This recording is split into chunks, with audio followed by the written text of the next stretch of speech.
라스트 빅딜 함께 하시죠. 오늘 시장에서 핫했던 종목 체크를 해보고요. 종가 매수 OX 확인해보는 시간입니다. 네, 오늘은 김태성 ISF 본부장, 이주호 펀스탁 본부장과 함께하겠습니다. 두 분 어서 오십시오. 어서 오세요. 네, 안녕하세요. 두 분과 함께 핫했던 종목들 이야기 본격적으로 나눠보도록 할 텐데요. 자, 오늘 IPO 시장의 대여 시프트업이 화려하게 데뷔를 했습니다. 그와 함께 게임주에 대한 관심도 높아지고 있는 상황인데 하지만 이런 흐름에 넷마블은 동참하지 못했습니다. 이 CJ ENM의 지분 매각 소식 악재로 작용했는데요. 이 종목에 대한 의견 들어보겠습니다. 두 분 다 오네요. 김태성 본부장님, 늦게 오를 드셨는데 왜 네. 늦게 드셨어요? 뭐 여러 가지 지금 고민이 될 수밖에 없습니다. 그러니까 시프트업이라고 하는 대여가 지금 상장을 했고, 또 NC소프트는 NC소프트대로 지금 굉장히 말이 많고, 또 넷마블도 지금 수급적으로 굉장히 꼬일 수 있을 법한 이제 이슈가 있었습니다만 어제 그리고 오늘 굉장히 잘 이겨내고 있는 상황이라 참 게임주 섹터 안에서 어떤 종목에 집중을 해야 되는지 고민이 좀 많을 수밖에 없을 것 같은데요. 저는 일단 넷마블 같은 경우에는 올해 2분기에 나 혼자만 레벨업이라고 하는 어떤 새로운 신작에 따른 흥행도가 굉장히 높았었는데 주가가 정말 단기적으로만 반짝하고 좀 조정이 강하게 나온 것이 아닌가라는 생각이 들어요. 일단 시프트업을 통해서 게임주 전체적으로 지금 다시 한번 기대감이 불고 있는 상황이고, 특히 이제 지금의 가격을 고민을 해보면 저는 나 혼자만 레벨업이 그래도 2분기에 벌어들인 수익을 기준으로 한다라고 하면 앞으로 다가오는 3분기의 성과는 굉장히 좋아질 가능성이 높다 생각이 들어서요. 현재 구간에서의 종가 베팅은 괜찮지 않겠는가라는 의견을 한번 드려보도록 하겠고, 게임주 전체적으로 탑픽은 크래프톤이 될 수밖에 없지만 수익률 게임을 한번 노려보면 저는 넷마블도 오늘은 나쁘지 않다라는 의견을 한번 드려보도록 하겠습니다. 지금 가격적으로 봤을 때도 들어가기 충분히 매력적인 자리다 이렇게 봐주셨고요. 자, 넷마블 얘기를 들어봤습니다. 자, 이제 두 번째 종목 바로 빠르게 넘어갈게요. 삼성이 이제 신제품들을 공개를 했는데 세경 하이테크가 주목받고 있습니다. 오늘도 보면 7%대 상승을 보이고 있더라고요. 자, 두 분의 의견 들어보겠습니다. 자, 들어주세요. 이번에도 일치하는군요. 자, 이번엔 이주호 본부장님께 여쭤보겠습니다. 네, 일단 뭐 많은 분들이 알고 계시겠지만 폴더블폰 관련해서 이제 OCA 광학 필름 관련해서 납품을 하고 있는 기업이고요. 최근에 이제 ASP라고 해서 평균 판매단가가 계속적으로 증가하고 있는 추세입니다. 최근에 3배까지도 증가했다고 하고요. 그리고 영업이익률 보시면요. 이 기업 같은 경우는 지금 23년도 기준으로 11%가 넘었었습니다. 그리고 올해 예상치가 14% 정도 되는데 지금 이 폴더블폰 관련주 중에 뭐 KH 바텍이라던가 파이넴텍 이러한 기업들보다 영업이익률이 상당히 높아요. 이 말인즉슨 뭐냐면 마진율이 높기 때문에 성장할 가능성이 더 크다라는 부분입니다. 그런 부분이 오늘 강조가 되어서 오늘 제가 봤을 땐 강하게 상승이 나오는 것 같고요. 그 외에 오늘 폴더블폰 관련주들은 사실 좀 약한 모습 보이고 있는데 세경하이테크는 굉장히 강한 모습 보이고 있기 때문에 사실 앞으로 저 기대가 되고 있고, 뭐 애플 폴더블폰이 이제 언제 출시될지는 정확하게 정해지진 않았지만 이러한 중장기적 모멘텀과 더불어서 최근에 또 많이 조정을 받았단 말이에요. 그래서 가격적인 메리트까지 더해 본다고 한다면 지금 오늘 종가에도 충분히 공략할 수 있다 이렇게 말씀을 드리고 싶습니다. 폴더블폰 관련한 중장기적 모멘텀 장착하고 앞으로 주가 우상향 갈 수 있다라는 부분 말씀을 해주셨습니다. 자, 삼성전자의 언팩 행사에 대해서 또 얘기를 나눠보도록 할 텐데 XR 관련해서 깜짝 코멘트가 나왔습니다. 뭐 연내에 출시 대기하고 있다라는 소식과 함께 선익 시스템 오늘 강세를 보이고 있습니다. 이 종목에 대한 의견 들어보겠습니다. 이번에는 갈렸습니다. 이번에는 이주호 본부장님 의견부터 들어볼래요. 네, 일단 뭐 오늘 원래 XR에 대한 협력 부분은 계속 얘기가 나왔던 부분인데 아무래도 그 XR 얘기가 나오자마자 오늘 장 초반부터 이 XR 관련주들이 강한 모습을 보였고요. 선익 시스템 같은 경우는 사실 이 마이크로 OLED 관련해서 원래도 시장 개화에 대한 부분들 수혜를 받았고 앞으로 수혜를 받을 것이다라는 기대감으로 사실 되게 많이 올라왔어요. 올해 특히나 정말 강한 상승이 나왔는데 사실 지금 보면은 올해 같은 경우가 여기 2월 달에 22,600원이었습니다. 주가가 26,650원에서 75,500원까지 이렇게 거의 3배 가까이 올랐다가 지금 어느 정도 조정이 나온 상태인데 제가 봤을 땐 이 부분이 아직 모멘텀 자체가 끝난 건 아니다라고 생각을 하고 있고요. 물론 이제 오늘 윗꼬리가 좀 달긴 했습니다만 결국에는 지금 시장에서 주목하고 있는 게 그냥 단순한 기대감만 가지고서 주가가 올라가기보다는 정말 뭐 모멘텀이 확실해져야지 주가가 더 올라가는 모습이 나오고 있거든요. 그렇기 때문에 과거에는 선익 시스템이 이제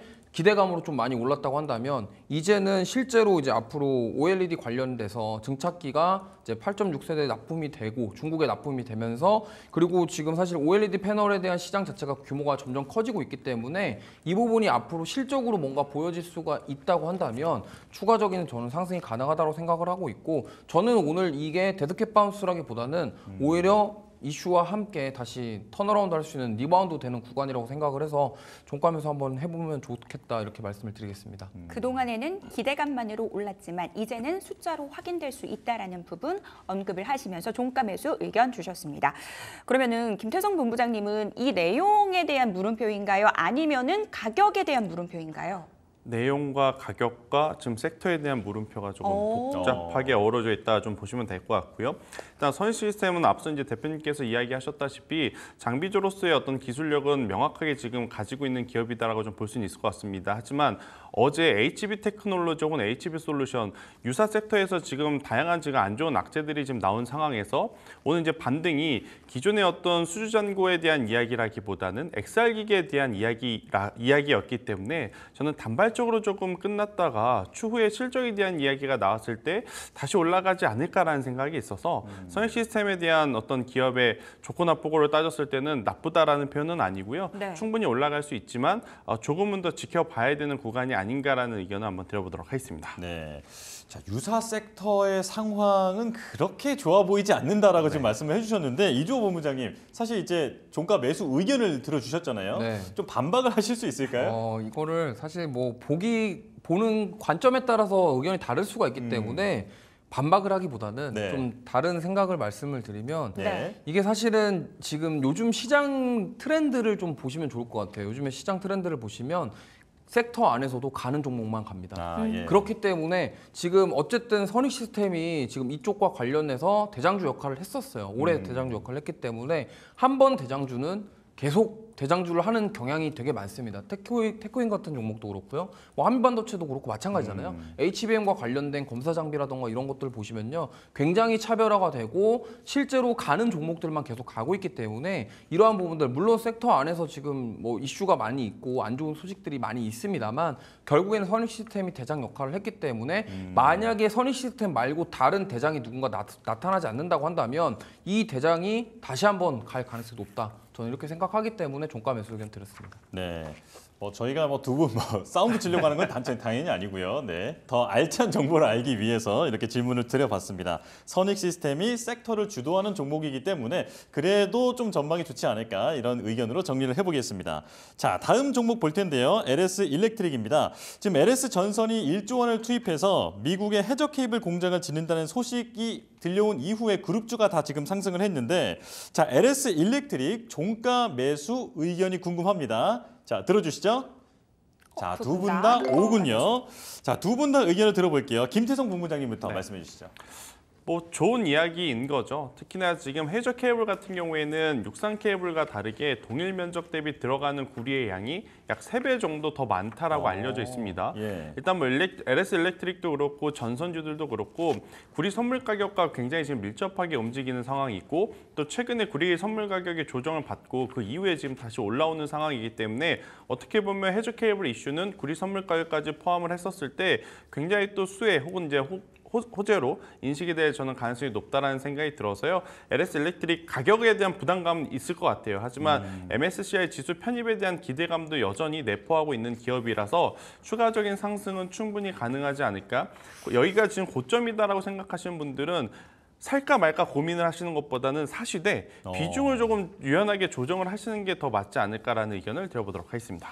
혹시 그 매수 가격에 대해서 좀 밴드, 폭을 좀 제한을 해주시면 더 좋을 것 같은데요. 만약 오늘 종가에 매수하신 분들 같은 경우에는 손절 라인은 20만 원이라는 가격대로 딱 정해두시고 20만 원 밑으로 내려오면 손절한다라고 생각을 하시는 게 맞을 것 같고요. 여기서 이제 추가적으로 상승할 시에는 1차적으로는 5월 달에 기록했던 24만 원대는 넘어가야 되니까 26만 원 혹은 27만 원대로 목표가를 잡는 게 더 맞지 않을까라는 의견을 한번 드려보도록 하겠고 만약 저라면 24만 4천 원을 돌파 시에 윗구리가 달리는 캔들이 생기지 않을 시에는 계속 가져갈 것 같다라는 의견까지 드려보도록 하겠습니다. 알겠습니다. 자, 그렇다면 이주호 본부장님의 의견도 들어보겠습니다. 종가 매수하시는 거죠? 네, 일단은 지금 LS 일렉트릭 같은 경우는 부산에 지금 공장을 증설하고 있고 KOC 전기라는 기업을 인수하려고 하고 있습니다. 이게 뭐 때문에 그러냐면 변압기에 대한 부분이거든요. 배전과 관련된 변압기 사업을 확대하기 위해서 지금 캐파를 늘리기 위해서 하고 있는 건데 결국에는 지금 이 상황에서 캐파를 늘린다라고 하면 앞으로에 대한 수요 자체를 좀 보고 있다라고 저는 해석해 볼 수 있다라고 생각을 하고 있거든요. 그리고 지금 고점이라고 생각하시는 분들이 많으실 것 같아서 제가 이제 투자 동향을 좀 띄웠는데 지금 외국인과 기관이 이번 주 내내 사고 있습니다. 예. 무슨 말이냐면 이렇게 고점인데도 불구하고 지금 20만 원대부터 22만 4천 원까지 올렸던 주체는 외국인과 기관입니다. 그렇기 때문에 지금 이 메이저 수급들이 분명히 사는 데는 분명히 이유가 있을 거라고 생각을 하고 있고 뭐 농담으로 그런 말 있잖아요. 개인 투자자들이 팔 때 사야 된다. 지금 딱 그런 형태라고 저는 생각을 하고 있습니다. 그렇기 때문에 개인 투자자분들께서는 어느 정도 차익 매물이 소화가 하고 있고 근데 오히려 외국인 기관의 수급은 들어온다. 이 부분은 오히려 저는 정고점을 돌파하면서 30만 원까지도 한번 노려볼 수 있지 않을까. 와. 그리고 지금 뭐 피크에 대한 우려가 좀 얘기가 나오고 있는 상황이긴 한데 저는 오히려 점점 확대가 될 것이다라고 생각을 하고 있고 올해는 정말 전력기기라던가 이쪽 섹터가 연말까지도 계속 강하게 움직일 거라고 보고 있기 때문에 종가 매수하셔도 충분히 부담 없을 것이다 이렇게 말씀드리겠습니다. 전력의 폭발적인 수요 증가 그리고 외국인 기관의 쌍끌이 매수세 유입되고 있는 이 종목 충분히 종가 매수해봐도 좋겠다라고 정리해보도록 하겠습니다. 최근 이 뉴욕 증시 안에서 테슬라의 주가 상승세 지속되고 있습니다. 밈 주식처럼 오른다라는 말이 있을 정도로 지속된 상승세를 기록하고 있는데요. 그와 함께 ESS 관련주에 대한 관심도 높아지고 있는 것 같습니다. 이렌텍에 대한 의견 어떤지 궁금합니다. 두 분의 의견 들어볼게요. 여기서 이번에 갈리는군요. 갈렸습니다. 이번에는 김태성 본부장님 의견부터 들어볼게요. 일단 뭐 신재생 에너지도 그렇고요. 그러니까 전력기기라든지 전선주들이 지금 여기서 더 성장할 수 있을 것이다라고 생각을 하시는 분들이라면 저는 당연히 ESS 에너지 저장 장치의 성장이라든지 수요의 증가도 고려해야 된다라는 생각이 듭니다. 그러니까 일례로 우리나라 기준으로 보면 신재생 에너지를 통해서 가장 많은 전력을 생산하는 지역이 지금 남해 쪽이거든요. 근데 우리나라 전체로 봤었을 때 전력을 가장 많이 사용하는 쪽이 남해인가요? 전혀 그렇지 않거든요. 반도체 공장이 많은 용인이라든지 기흥 이쪽으로 전력을 끌어당겨 와줘야 되기 때문에 에너지 저장 장치는 선택이 아닌 필수다라고 좀 설명을 드릴 수 있을 것 같고 그러다 보니까 전력기기 그리고 이제 전선주들까지 필요하다라는 이야기가 저는 나온다라고 좀 봐요. 그래서 이렌텍 같은 경우에는 오늘 종가에 여러분들이 관심 있게 좀 보셔도 괜찮다라는 생각이 들고 있고 최근에 ESS 에너지 저장 장치 관련 주들의 각기 다른 좀 특색이 좀 있습니다. 한중 NCS 같은 경우에는 삼성 SDI발 모멘텀이 굉장히 많고요. 이렌텍 같은 경우에는 지금 LG 엔솔에 대한 모멘텀이 굉장히 많은 기업이다라고 좀 보시면 될 것 같고 과거에 전자담배로 좀 많이 유명했었던 좀 기업입니다. 그러다 보니까 많은 투자자분들이 이 기업이 전자담배를 만들던 기업인데 ESS 에너지 저장 장치를 한다고 이렇게 좀 생각을 하시는 것 같은데 네. 작년에 이제 공장 증설을 굉장히 빠르게 했어요. 그러니까 이 공장 증설을 한 게 바로 이제 배터리팩 케이스를 이제 생산하기 위함이었고 이것이 이제 올해 완공이 돼서 지금 가동이 되어가고 있음을 이제 확인이 되었기 때문에 다가오는 분기 실적에는 당연히 ESS 에너지 저장 장치의 매출 비중이 올해 1분기보다 훨씬 더 많아질 가능성이 높다 이렇게 좀 보시면 될 것 같고 테슬라를 통해서 확인을 한 겁니다. 우리가 이제 단순히 기대를 하고 있는 것이 아니라 2배가 늘어났음을 확인을 한 거기 때문에 이렌텍과 같은 ESS 에너지 저장 장치의 시작은 지금부터일 수도 있다라는 의견을 한번 들어보도록 하겠습니다. ESS 시장의 폭발적인 성장성 지금부터가 시작이다라고 의견을 주셨습니다. 이주호 본부장님은 왜 X 주셨어요? 네, 일단 뭐 말씀하신 거에 대해서 뭐 반대 의견은 아닌데 네. 아까 선익 시스템 반대하셨던 거랑 약간 비슷한 거예요. 저는 이제 이 부분이 조금 지금 보면은 차트를 보시면 윗꼬리가 계속 달리고 있잖아요. 예. 이게 그동안 지금 계속적으로 우하향했고 정말 많이 조정을 받았거든요. 지금 보시면은 22년도부터 계속적으로 우하향하고 있기 때문에 그동안 여기에 이제 쌓였던 매물들이 많을 거기 때문에 저는 이 매물이 소화하는 과정이 저는 필요하다고 생각을 합니다. 그렇기 때문에 오늘 뭐 종가 매수를 하는 것도 뭐 중장기적으로 봤을 때 나쁘지 않지만 제가 봤을 땐 조금 더 지켜보고 하자라는 생각이거든요.